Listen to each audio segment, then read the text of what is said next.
Hello, my name is Logan and I'm your host, The Mighty Pirate. In today's episode, I'm going over the Wolverine. My sources for today's video are technical readouts 3025, 3050, 3075, and Sarna.net. The Callan Industries Wolverine represents a relatively successful attempt to marry speed with striking power, a comparatively fast mech capable of taking considerable damage while remaining operational. The Wolverine now serves in the successor state's medium and recon lances. Its long and impressive history spans both the Star League and the era of the Succession Wars. During the pre-League Star era, the early history of the Wolverine was born as a direct result of the Federated Sun's need for a frontline unit that keep up with a forward advance and outmaneuver enemy battle mechs. At the time, while they fielded their own versions of the Maquis and the Battle Axe, these mechs were too massive, slow, and lacked the maneuverability to keep up with these advances. When the Terran hegemony debuted the Shadowhawk and the Griffin, the Davians suddenly had their answer in which they could model a design after. Fierce competition followed suit by companies within Richard Varney's Capellian March, with Norse Battletech Works ultimately winning the contract. The designers were led by supervising engineer Russell Bell. While using the aforementioned inspirations, they opted for maneuverability followed by a balanced weapon system loadout with both offensive reach and close-in firepower, without taxing the heat exchange systems. Initially, this was accomplished with the inclusion of a prototype autocannon and a medium-class laser.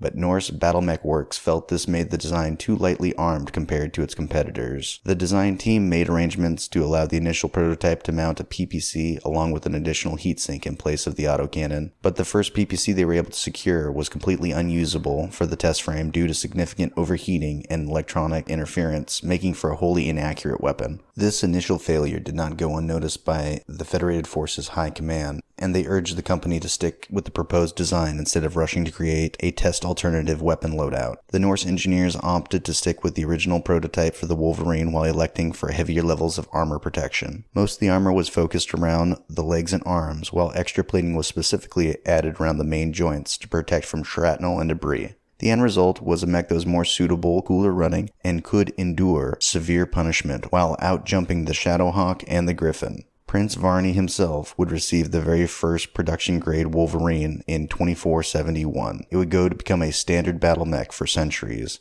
In 3050, the 7D variant of the Wolverine was a major upgrade to the design, and originally introduced by the Federated Sun's new Nanking factory. The standard engine on the mech was replaced with the Nissan 2750XL engine, and the armor had been upgraded to ferrofibrous, along with an extra half-ton of armor. To increase its speed, mask was added, allowing it to move up to 108 kilometers, and finally, the Autocannon 5 had been upgraded to an Ultra Autocannon 5, and the medium laser was upgraded to a medium pulse laser. It kept its original jumping capacity, however, it added case to protect its SRM loads. The Wolverine 7H-2 served as the basic inspiration for a 2C redesign of the Wolverine that became known as the Conjurer, or the Hellhound as it was known among the clans. The clans would never name a battle mech after the not-named clan, and elected to name the redesigned mech that nevertheless is nothing but a reworked Wolverine concept, a Wolverine 2C in all but name. Comstar even reported the Conjurer as a Wolverine 2C in early sightings, presumably based on the assumptions drawn from the obvious nature of the mech. That will conclude my video on the Wolverine. Thanks for watching. I hope to see you on the battlefield.